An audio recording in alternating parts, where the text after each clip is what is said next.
Hello everyone, इस video में RO mains के बारे में बात करने वाला हूँ। सबसे पहले तो आप सभी लोगों को दिवाली की बहुत बहुत शुभकामनाएं। जितने भी लोग मेरा ये वीडियो आज देख रहे हैं या कल देखेंगे या एक दो दिन बाद भी देखेंगे, जब भी कभी देखेंगे तो आपको आपकी पूरी फैमिली को दिवाली की बहुत बहुत शुभकामनाएं। आरओ मेंस के बारे में बात करते हैं। देखिए, आरओ मेंस के लिए आप ऑलरेडी चीज़ें कर रहे होंगे क्योंकि रिजल्ट को निकले हुए ऑब्वियसली टाइम हो गया है। बाकी जो फॉर्म जमा करने वाला है वो अपना टाइम से कर दीजिएगा। तो जो हार्ड कोर जो 400 नंबर का पूरा आपका पेपर होता है मेंस का, उसमें आपको मालूम है कि 120 का जीएस है, 60 नंबर की उसमें ऑब्जेक्टिव हिंदी आती है जैसे कि सेम प्री के पेपर में आई थी, और बाकी का जो आपका 180 मार्क्स का आ जाता है वो आपका फिर पूरा हिंदी का पोर्शन आ जाता है। उसमें अलग से फिर जैसे 120 नंबर का आपका जीएस हो गया, 60 की आपकी हिंदी हो गई, तो 180 तो यही हो गया। 120 के एस्से आ जाते हैं और उसमें 3 एस्से हैं और वो हिंदी में लिखने हैं। 3 एस्से हैं वो हिंदी में है, यानी कि 40 नंबर का एक, तो वो भी टेक्निकली हिंदी का ही थोड़ा पोर्शन ज़्यादा हो गया, इंग्लिश में आप नहीं लिख सकते। और उसके बाद में 100 नंबर की आपकी वो व्याकरण वाला पोर्शन रहता है हिंदी का, जिसमें आप लेटर ड्राफ्टिंग और जितने भी वो लेटर वेटर और ये सब चीज़ें हैं वो आप करते हो। ठीक है, अब इसमें आपको ध्यान क्या देना है, जीएस हर कोई पढ़ेगा, जो ऑब्जेक्टिव हिंदी है वो मोर और लेस हर कोई पढ़ेगा, एस्से भी हर कोई करेगा, लेकिन जो गद्यांश वाला पोर्शन है उसमें कुछ लोग कम करेंगे, कुछ लोग ज़्यादा करेंगे। क्यों? एस्से में हिंदी में लिखना है तो जो इंग्लिश मीडियम वाला है उसको थोड़ा सा प्रॉब्लम होती है अगर वो बहुत ज़्यादा प्रैक्टिस नहीं करता है। तो जो गद्यांश वाला पोर्शन होता है या जो आपका लेटर ड्राफ्टिंग वाला पोर्शन होता है 100 नंबर का जो बेसिकली पेपर हो रहा है व्याकरण का, उसमें भी सेम यही सीन है कि जो इंग्लिश मीडियम का कैंडिडेट है उसने प्री तो निकाल लिया क्योंकि प्री में तो ऐसा इंग्लिश हिंदी कुछ बाध्यता है नहीं, लेकिन जब आपको वो 100 नंबर का पेपर अटेम्प्ट करना होगा तो वो आप किसी भी मीडियम के, वो आपको करना हिंदी में ही है, उसमें कुछ ऐसा ऑप्शन नहीं है कि आप इंग्लिश में कर सकते हो। तो लेटर ड्राफ्टिंग वगैरह आपको प्रॉपर ध्यान से प्रैक्टिस करनी होती है, तो वहां पर आपको ज़्यादा ध्यान देना है। जो 60 नंबर की हिंदी आपने की है प्री में, वही सेम आपकी मेंस में भी आती है। बस फर्क इतना होता है कि पर्यायवाची का टॉपिक नहीं आता है, बाकी के जो 5 टॉपिक हैं जो प्री में आ रहे थे वो इसमें भी आएंगे मेंस में। बस पर्यायवाची एक एक्स्ट्रा जो प्री में आता है वो मेंस में नहीं आता। तो जिसको पर्यायवाची टफ लगता है उसके लिए वो आसान चीज़ है कि भाई वो पढ़ना नहीं पड़ेगा मेंस में। अब ध्यान एक देने की जो चीज़ है वो ये है कि जो प्री आप 60 नंबर की तैयार करके जाते हो, अब आपने प्री क्लियर किया, तो जो प्री क्लियर कर रहा है उसकी एक ठीक ठाक लेवल की 60 नंबर की हिंदी है। तो जो मेंस में आप 60 नंबर जब करोगे तो वही सेम टॉपिक आ रहे हैं। ऐसा होता कि अगर संधि आ रही होती, समास आ रही होती, उपसर्ग प्रत्यय आ रहा होता, कुछ और आ रहा होता, तो वहां पर यह था कि भाई अलग से पढ़ना पड़ेगा, कोई कम पड़ेगा कोई ज़्यादा पड़ेगा। लेकिन क्योंकि वो 5 टॉपिक जो प्री में आ रहे हैं वही आ रहे हैं, तो उस वजह से ज़्यादा डिफरेंस होता नहीं है। थोड़ा बहुत किसी का 19, 20, 21 का डिफरेंस हो सकता है, लेकिन ऐसा नहीं होता कि प्री क्लियर करके जो इंसान जा रहा है उसको 15 पॉइंट का आता होगा और जो दूसरा प्री क्लियर करके जा रहा है उसे 25 पॉइंट का आता होगा। ऐसा डिफरेंस यूजुअली नहीं होता है। तो जो 60 नंबर की हिंदी है वो ऑलमोस्ट हर कोई सही करता है। मतलब उसमें सपोज अगर किसी के 55 आ रहे हैं तो दूसरे के 56-57 आ जाएंगे। ऐसा नहीं होगा कि किसी के 30 आए और किसी के 60 आ जाए। ठीक है, 1, 2, 4 लोग का होता है। तो कहने का मतलब ये है कि उसमें आप अपने कॉम्पिटिटर से लीड मेंटेन नहीं कर सकते बहुत ज़्यादा। ठीक है, जो 120 नंबर के एस्से हैं ये मेक और ब्रेक सिचुएशन पैदा करते हैं। एस्से हिंदी में लिखना है। जो इंग्लिश मीडियम का कैंडिडेट है और प्रैक्टिस नहीं कर रहा है और आप हिंदी मीडियम के हो और प्रैक्टिस भी कर रहे हो, आप एज लेकर के जाओगे एस्से के अंदर। 3 एस्से लिखने हैं, एक ऐसे नहीं लिखना, 2 नहीं लिखने, 3 ऐसे लिखने हैं। तो 40 नंबर का एक ऐसे, अगर आपने 120 नंबर में से 80 नंबर भी खींच लिए, 75 नंबर भी खींच लिए, और आपका जो कॉम्पिटिटर है सपोज वो इंग्लिश मीडियम का है या उसने सपोज प्रैक्टिस नहीं की, वो हिंदी मीडियम ही है, नॉर्मल है, उसको भी जैसे आप पढ़ रहे थे वैसे उसने पढ़ा है, लेकिन उसने प्रैक्टिस नहीं की, उसने वही बुकिश लैंग्वेज लिख दी जो हर कोई लिख रहा है, या जो हर कोई पढ़ रहा है कंटेंट वही वो भी पढ़ रहा है और वही जाके उसने लिख दिया याद करके रट के, वही सेम कोट्स हैं, वही सेम लिखने का तरीका है, शुरू करने का तरीका भी ऐसे में वही है, सारी चीज़ें ऑलमोस्ट सेम है। तो अगर उसको 70 नंबर मिल रहे हैं तो आपको 80 नहीं मिल जाएंगे, आपको 90 नहीं मिल जाएंगे। आपको अगर 10 नंबर अपने कॉम्पिटिटर से ज़्यादा मिलेंगे या हर एस्से में 5 नंबर एक्स्ट्रा मिलेंगे, टोटल 15 नंबर एस्से में आपको अगर एक्स्ट्रा मिल रहे हैं तो आपने कुछ एक्स्ट्रा करना पड़ेगा तब आपको एक्स्ट्रा मिलेंगे। तो आपको ये ध्यान देना है कि ऐसे एक ऐसा टॉपिक है जिसमें आप लीड मेंटेन कर सकते हो। तो जितने भी लोग ऐसे की प्रिपरेशन कर रहे हैं और वो बेसिक चीज़ों को फॉलो कर रहे हैं कि कोर्स टॉपिक वाइज आप कर रहे हो, सबसे पहले तो ये देख लो कि आपको कौन सा टॉपिक अच्छा लगता है, मतलब आप किसमें कंफर्टेबल हो, किस टॉपिक में आपके नेचुरली थॉट्स निकल के आते हैं, किस टॉपिक के ऊपर आपको ऐसा लगता है कि आप आज से 6 साल पहले भी एक मैच्योरिटी रखते थे अंडरस्टैंडिंग के लेवल पे, राइट, कि आप चीज़ों को समझ के कुछ नेचुरली आपके दिमाग में चीज़ें आती थी, आप अंदर से उससे कनेक्ट कर पाते थे, लिख पाते थे, आप इमोशंस डाल पाते थे उसमें पेन में, मतलब जो आपकी लिखनी है उसमें, आपकी राइटिंग में वो चीज़ आनी चाहिए कि हाँ किसी टॉपिक के बारे में आप फील कर रहे हो। अगर वुमेन एम्पावरमेंट की बात आ रही है तो आप उसकी चीज़ों को प्रैक्टिकली समझा पा रहे हो। ऐसे में एक होता है कि इंटरनेट पे बेसिक मटेरियल है वो आपने पढ़ा, या किसी कोचिंग का आपने कोई किताब ले ली, सपोज किसी कोचिंग का मटेरियल है वो आपने पढ़ लिया, कॉपी पेस्ट मार दिया, आपने उसी को प्रैक्टिस किया, उसी को लिख दिया याद करके।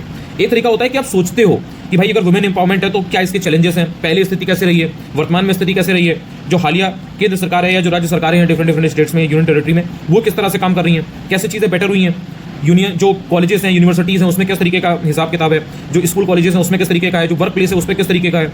तो आप वर्तमान जो सिचुएशन है, जो भविष्य में चीज़ें होने वाली हैं या जो पहले हो चुकी हैं भूतकाल में, पास्ट में, उन सारी चीज़ों को ध्यान में रखते हुए आपका एक पर्सपेक्टिव डेवलप हो चुका है, आपकी एक अंडरस्टैंडिंग है, उसके बेसिस पे आप लिखोगे आपका ऐसे, और जो 50 अदर कॉपीज होंगी उनमें एक डिफरेंस साफ दिखाई देगा।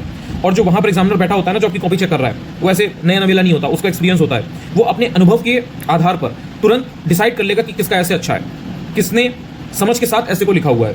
किसका ऐसे बहुत ही जीवंत लग रहा है, बहुत ही अलाइव लग रहा है, पढ़ने में उसको मजा आ रहा है, एक इंटरेस्ट डेवलप हो रहा है। फिर राइटिंग भी अच्छी है, तो वो एक आइसिंग ऑन द केक वाली चीज़ है कि भाई राइटिंग भी अच्छी है, पढ़ने में उसको लोड नहीं पड़ रहा, उसको एफर्ट्स नहीं पुट करने पड़ रहे।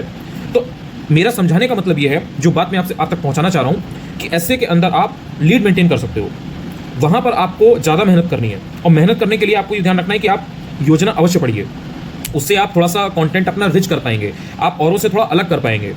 साथ ही साथ जो भी टॉपिक है उनको आप चिंतन करिए, सोचिए।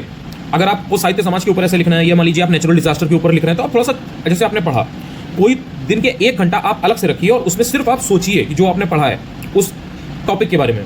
कुछ नहीं तो गूगल सर्च करके देख लीजिए इंटरनेट पे कि अच्छा इसके बारे में मुझे और क्या मिल रहा है। ठीक है, हिंदी इंग्लिश जो भी, मतलब जैसे हिंदी में लिखना है तो हिंदी उसमें डाल दीजिए, इंग्लिश में कर दिया है, और उसको हिंदी में लिखे, उसको पढ़िए, समझिए। न्यूज़पेपर जरूर पढ़िए।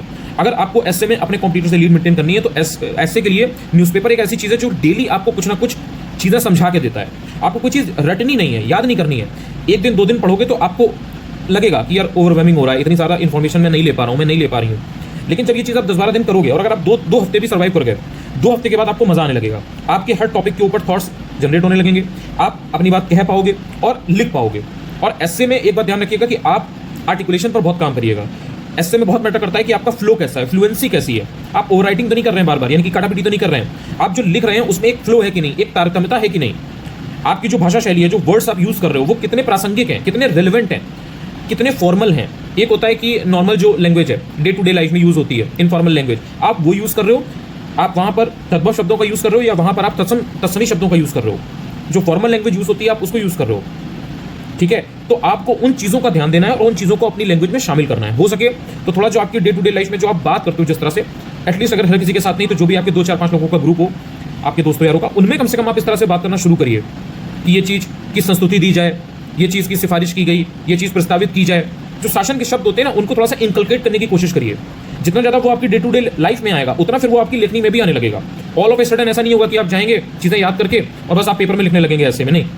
इसीलिए बोला जाता है कि जो ऐसे है वो लिखने का सब्जेक्ट है, आपको लिखना पड़ता है। The more you right the better you become at it. आप जितना प्रैक्टिस करोगे, जितना लिखोगे, देखो आप पहली बार में लिखोगे बहुत गंदा लिखोगे, बिलीव मी, बहुत, हर कोई लिखता है, मैं भी ऐसे लिखता था, हर कोई लिखेगा, आप देखोगे स्टार्टिंग में बहुत गंदा लिखता है अगर किसी को पहले से प्रैक्टिस नहीं होती है।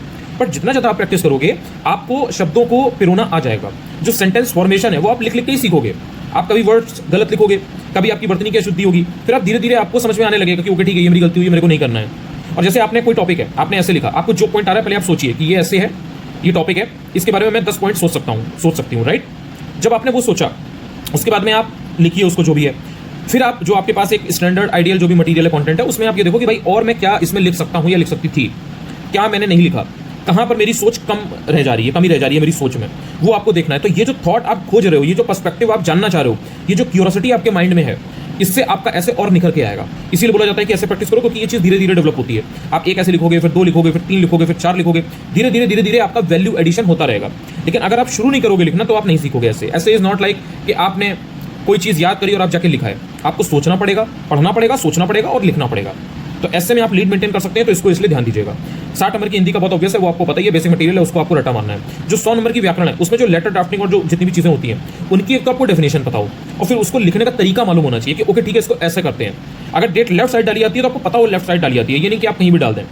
चीज़ों का एक तरीका होता है, एक प्रोसेस है, एक सिस्टम है कि उसको इस तरह से लिखना है, ये वर्ड्स यूज़ करने हैं, इस तरह से थोड़ा जगह ऐसे स्पेस देकर लिखना है। तो वो आपको प्रैक्टिस करनी पड़ेगी, वरना आपकी वहाँ पर गलतियाँ होंगी। और गलती अगर आप वहाँ करते हो और फिर काटापीटी करते हो, वो अपने आप में एक बहुत वियर्ड चीज़ है। और एक बात आप ध्यान रखना कि आरओ का मेंस का पेपर एक ऐसा पेपर है जिसमें हिंदी में जितनी भी चीज़ें होती हैं, एक एक शब्द पर एक एक वर्तनी की अशुद्धि चेक की जाती है। आप ये मत सोचिए कि आपने थोड़ा सा कहीं पर कुछ ऐसे लिख दिया और एग्जामिनर ऐसे उसको इग्नोर कर देगा, नहीं करेगा वो इग्नोर। तो आपको वो तुरंत गोला बना के उसको आपकी गलती मानेगा। जितना ज़्यादा आप उस चीज़ को कॉन्शियसली लिखते टाइम, देखो जितना ज़्यादा आप लिखोगे, आपकी चीज़ मसल मेमोरी में आएगी, क्योंकि आप गलत लिख नहीं पाओगे। गलत लिखोगे तुरंत पता चल जाएगा। पढ़ना कई बार हो जाता है गलत कि आपके दिमाग में कुछ और चल रहा है, लेकिन आपने कुछ और इमेजिन कर लिया। ठीक है, कुछ पढ़ रहे हो, दिमाग में कुछ और चल रहा है, लेकिन लिखते टाइम आपसे गलती होगी, तुरंत आपको दिख जाएगा ये मैंने गलत लिखा है। इसलिए जितना हो सके लिख लिख के प्रैक्टिस करो। जो 100 नंबर का व्याकरण का पोर्शन है, उसमें जो रटने वाली चीज़ें हैं, जैसे मुहावरे, लोकोक्ति हो गई, वोकैबलरी हो गई, English to Hindi, Hindi to English, या फिर जो एडमिनिस्ट्रेटिव वगैरह की आती है, जैसे कंप्यूटर का पार्ट हो गया, ये जो नंबर है ना, इसमें बिल्कुल गलती करना ही नहीं। मतलब इट शुड बी लाइक कि मेरा एक भी गलत नहीं हो रहा। इस टाइप को आपको अपनी एक्यूरेसी मेंटेन करनी है, क्योंकि जो फॉर्मेट वगैरह का है, जो लेटर ड्राफ्टिंग है, उसमें हो सकता है कि आप थोड़ा बहुत गलती कर दो, वो एक बार फिर भी एक्सेप्टेबल है। मतलब उतना हर कोई करता है, तो आप मेजॉरिटी में आगे रहोगे। लेकिन अगर आपने एडमिनिस्ट्रेटिव वोकैबलरी गलत कर दी, वो बच्चे रट के जा रहे हैं, उनको याद होती हैं चीज़ें, उन्होंने मतलब ना नोट्स बना रखे होते हैं अपने, और वो उसको रोज 2-4 दिन में मतलब देखते रहते हैं, तो वो उनके दिमाग में ऐसा फिट है कि वो 1-2 दिन नहीं भी पढ़ेंगे ना तो वो सही कर ले जाएंगे। एंड सेम यही चीज़ मुहावरे लोकोक्ति के साथ भी होती है। तो इसलिए आपको इन सब चीज़ों में कोई गलती करनी नहीं है, मतलब इनमें इनको पहले से तैयार करते रहो आप। डेली भले ही 10 मुहावरे लोकोक्ति देखो, और उनका जो यूज़ है ना वो थोड़ा सा जियोपॉलिटिकल वे में करना, ये नहीं कि आप एकदम पर्सनल वे में कर रहे हो जो मुहावरे लोकोक्ति का बेसिक जो यूज होता है। तो जो आपको वाक्य प्रयोग है वो इसी तरह से करना है कि लगे कि हाँ शासन की कोई बात हो रही है, सरकार से रिलेटेड कोई चीज़ हो रही है। तो लेटर ड्राफ्टिंग वाला पूरा प्रैक्टिस का सीन है, एस्से पूरा प्रैक्टिस का सीन है। ऑब्वियसली मैं व्याकरण के बारे में भी इन डेप्थ बात करूंगा, एस्से के बारे में अलग से आपको समझाता रहूंगा, बताता रहूंगा, और काफ़ी चीज़ें होती रहेंगी।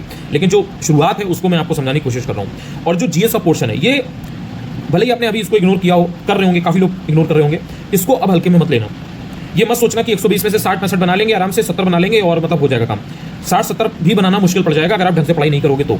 एंड डोंट थिंक लाइक कि आरू की मैंने प्री की तैयारी की है, 140 मार्क्स का आता था, मेंस में 120 मार्क्स का आ जाएगा। अब जिस तरह से देखो, ध्यान दो, मैं ये जब वीडियो बना रहा हूँ 20 अक्टूबर को, तब की बात मैं कर रहा हूँ, पीसीएस का पेपर होने के बाद में 2025 का। आयोग जिस तरह से अब अपने क्वेश्चंस को चूज कर रहा है, जिस तरीके के क्वेश्चन वो बना रहा है, जिस तरह से वो ऑप्शंस दे रहा है, अगर आपने चीज़ों को अच्छे से पढ़ा नहीं है, पहली चीज़। दूसरी चीज़, आपने चीज़ों को अगर रिवाइज नहीं किया है, आप कंफ्यूज बहुत होंगे और आपको चीज़ें पढ़ी हुई लगेंगी तो आप अटेम्प्ट करने की तरफ जाएंगे।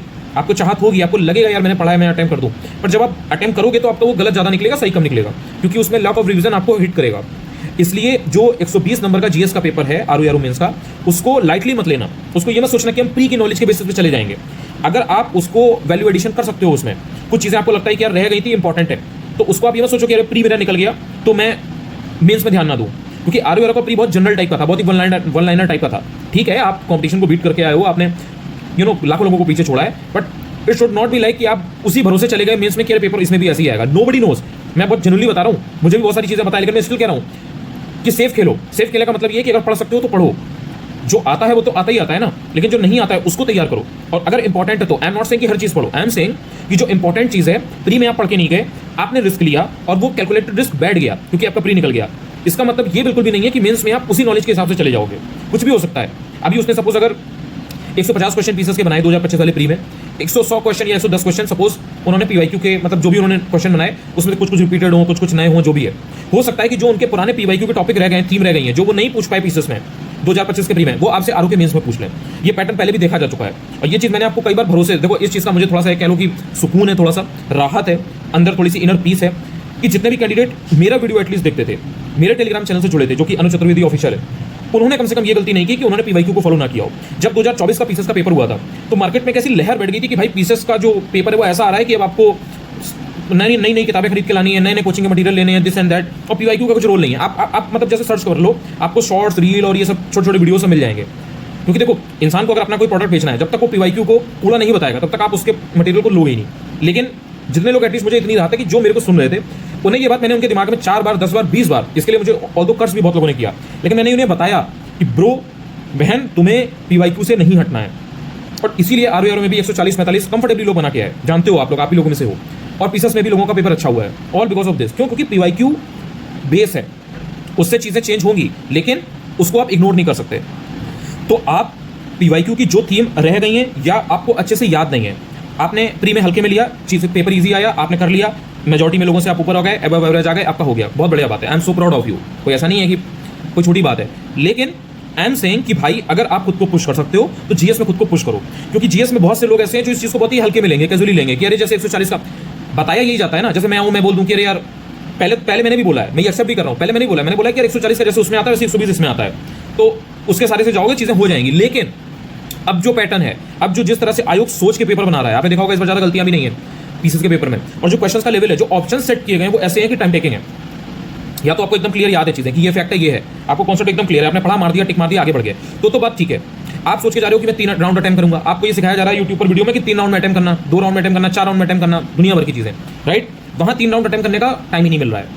आपको लग रहा है कि 120 क्वेश्चन है, 2 घंटे का टाइम है, आराम से कर लेंगे। भाई 2 घंटे का टाइम है आपके पास, जो 120 मिनट का, उसमें आपको 120 क्वेश्चन करने हैं, ठीक है, फेयर एनफ है। 15 मिनट बोले भरने में भी तो लोगे, वहाँ से आपके अंगूठा भी तो लगाया जाएगा, बेसिक फॉर्मेलिटी भी तो की जाएंगी ना, थोड़ा बहुत तो डिस्टर्बेंस 1-2 मिनट का, 4 मिनट का होता ही है ना। और फिर अगर ऑप्शंस थोड़े से लेंदी आ गए, मतलब ट्रिकी आ गए, आपको उसमें एलिमिनेट करने का ज़्यादा मौका नहीं मिल पाया, अगर फैक्ट आप अच्छे से रट के नहीं गए हो, मतलब आपके दिमाग में एकदम क्लैरिटी नहीं है, कॉन्सेप्ट आपने उतना अच्छे से नहीं समझा है, बिलीव मी 2 घंटे में 120 जो क्वेश्चन है उनको करने में आपको टाइम कम पड़ जाएगा।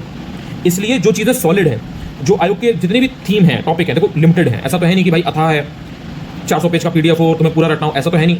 आयोग की जो चीज़ें हैं, जो उसके टॉपिक और थीम है, उनको ढंग से पढ़ लो, उसमें कोई लापरवाही मत करना।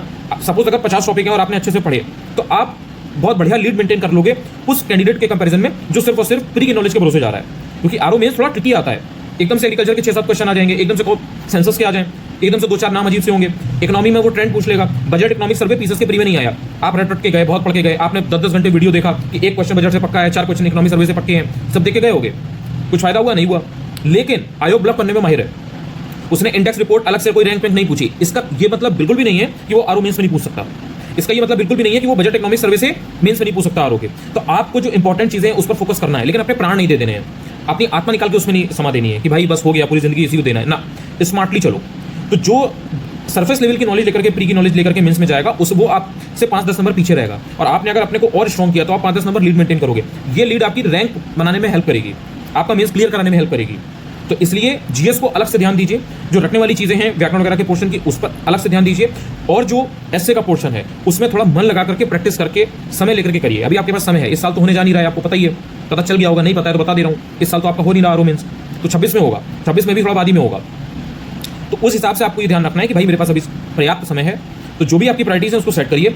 और ये मेरी एक आपसे रिक्वेस्ट रहेगी, अगर आप मानना चाहें तो, ठीक है, अगर आप थोड़ा सा इस बारे में सोचना चाहें तो 4 एग्जाम के चक्कर में मत फंसिएगा। अगर आपने आरओ यारो का प्री निकाला है, आपका लक्ष्य है आरओ यारो, और आप मेंस में ठीक ठाक पेस पर चल रहे हो, तो 1-2 एग्जाम कोई और साथ में अगर कोई लगे हैं तो उनको देख सकते हो। बट ये काम मत करना कि यार कहीं का कोई फॉर्म आया, बस फॉर्म डाल दिया, फिर उसके बाद में सोच रहे हैं कि यार ये भी कर ले वो कर ले।